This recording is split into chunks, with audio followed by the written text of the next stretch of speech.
Hello, cheerful people. Welcome back to Weekend Sharon. It's Friday. We are here to reset, refocus, and step into the weekend with faith, encouragement, and of course, a little bit of fun. So, if this week has been tough or rough, listen, I've got good news. It is not over yet. Have you ever watched a football match where one team was losing badly, only for them to make a shocking comeback in the final minutes? The crowd are giving up, the commentators were already calling it, but then out of nowhere, things changed. Life feels like that sometimes. You feel behind, you feel stuck, like you've already lost everything. But what if I told you your story isn't over yet? What looks like defeat could actually be a setup for your biggest breakthrough. Sometimes life hits hard. You try, you push, and it feels like nothing is changing. But here is the truth: setbacks don't mean that the story is over. Think about Joseph in the Bible. Joseph was betrayed, he was thrown into a pit, he was sold as a slave, he was locked in prison for years. If anyone had a reason to give up, it was him.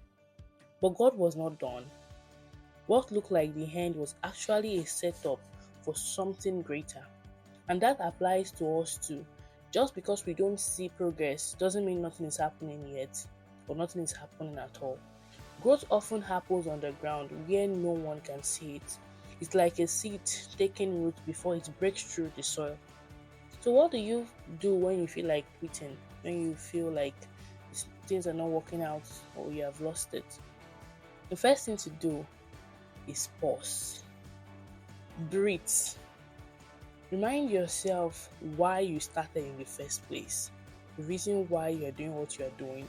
Remind yourself. The second thing to do is pray. Ask God for strength because His power works best in our weakness. 2 Corinthians 12, verse 9. He said, each time He said, My, my grace is all you need. My power works best in weakness. And the third thing to do is keep moving, even if it's just one small step. Maybe you are tired of waiting for an answer, you are tired of trying and seeing no results. Hear me. It is not over until God says it is over. God is still writing your story. So, in this week, I want you to write down one thing you have been tempted to give up on.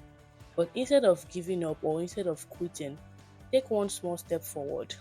Even if it's just praying about it again or just showing up, you are stronger than you think, and God is working even when you cannot see it. So now is not the time to quit. Do not quit now. Keep going. I'll see you next Friday for another episode of Weekend Sharon. Stay strong, stay faithful, stay encouraged, and see you next Friday. Bye bye.